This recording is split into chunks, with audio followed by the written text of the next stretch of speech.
눈이 피곤한 저녁, 폭포수처럼 쏟아지는 정보들 읽으려니 눈에 들어오지 않죠? 눈 감고 이어폰 끼고 딱 10분만 투자해보세요. 가만히 청취만 하셔도 돈의 흐름을 파악할 수 있습니다. 구독으로 시간과 돈 모두 절약하세요.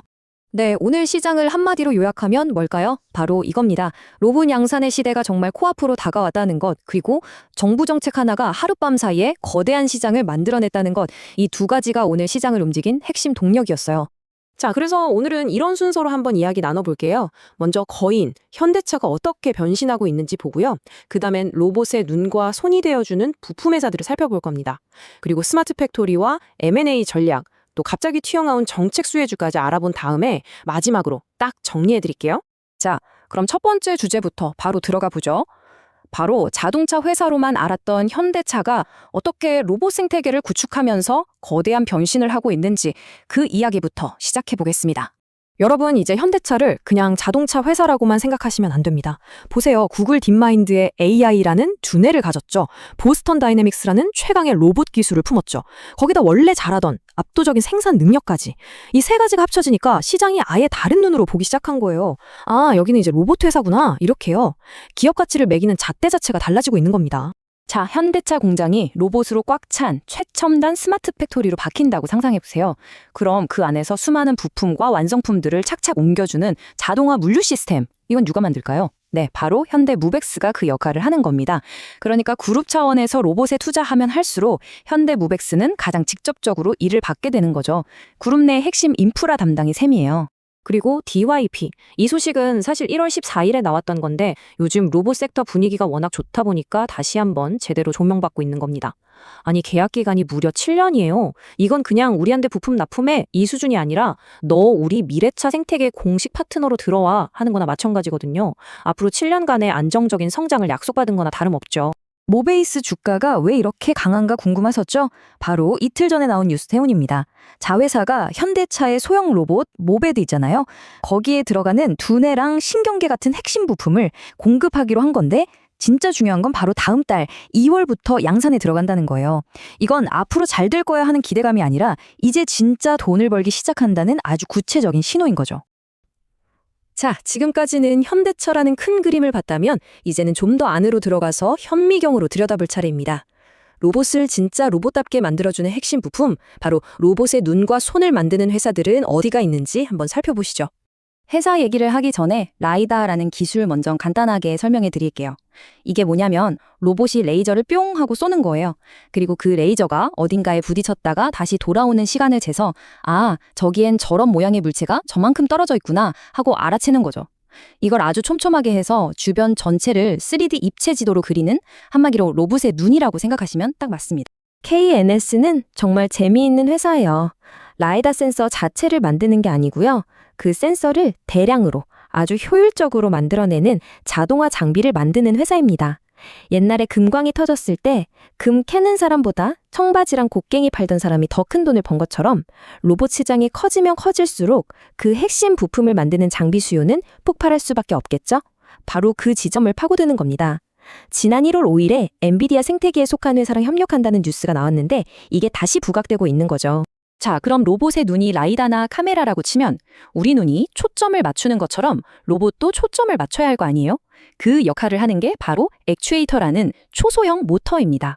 우리 눈의 근육이 수정체를 조절하는 것처럼 아주 미세하게 카메라 렌즈를 움직여서 선명한 상을 딱 맺게 해주는 그런 근육 같은 부품이라고 보시면 돼요.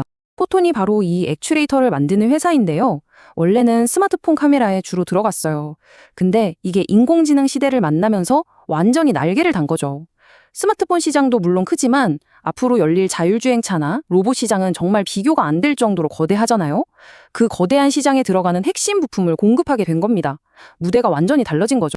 그리고 한국 PIM은 로봇의 손을 만듭니다. 휴머노이드 로봇의 손에 들어가는 아주 정밀하고 가벼운 금속 부품을 개발하고 있는데 여기서 제일 중요한 키워드는 대기업과 공동 개발 그리고 대량 생산 목표예요. 이건 그냥 우리 이런 거 연구하고 있어요 수준이 아니라 곧 공장에서 찍어내서 실제 로봇에 탑재하겠다는 아주 구체적인 계획이 있다는 뜻입니다. 상상이 현실에 되는 단계로 넘어간 거죠. 네, 지금까지 로봇의 눈, 손, 근육 같은 디테일한 부품들을 봤다면 이제 다시 시야를 넓혀보겠습니다.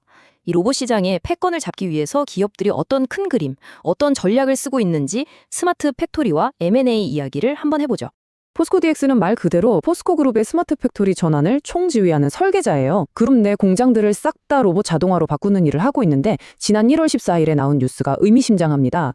일본의 아주 유명한 로봇 기업이랑 손을 잡았다는 건 포스코 DX의 기술력이 이제 국내용이 아니라 글로벌 수준이구나 하는 걸 시장에 제대로 인증받은 거나 마찬가지거든요. 앞으로 그룹 바깥, 특히 해외에서 더 큰 사업 기회가 열릴 수 있다는 기대감이 커지는 거죠.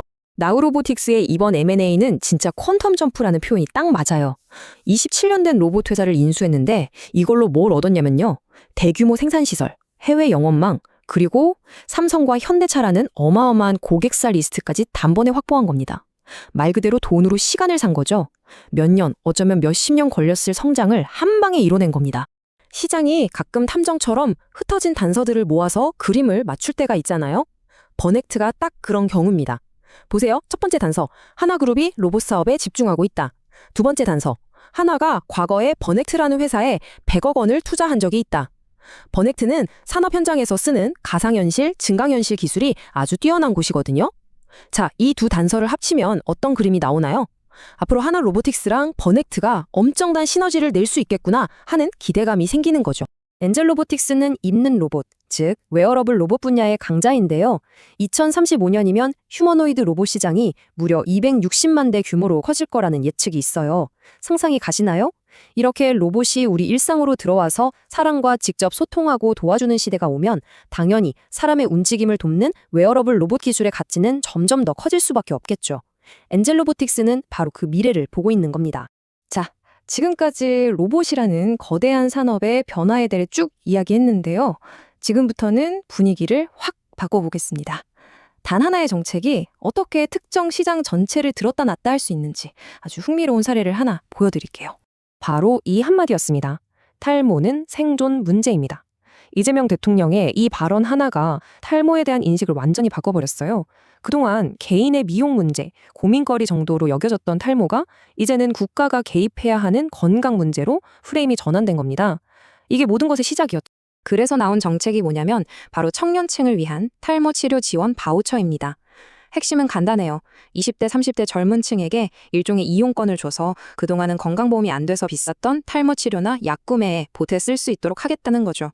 이게 왜 강력하냐면요. 없던 수요를 새로 만들어내는 정책이기 때문이에요. 그동안 치료는 받고 싶은데 너무 비싸네 하고 망설이던 사람들이 엄청 많았을 거 아니에요. 그런데 정부가 돈을 보태준다고 하니까 이 잠재 고객들이 실제 구매자로 바뀌는 겁니다.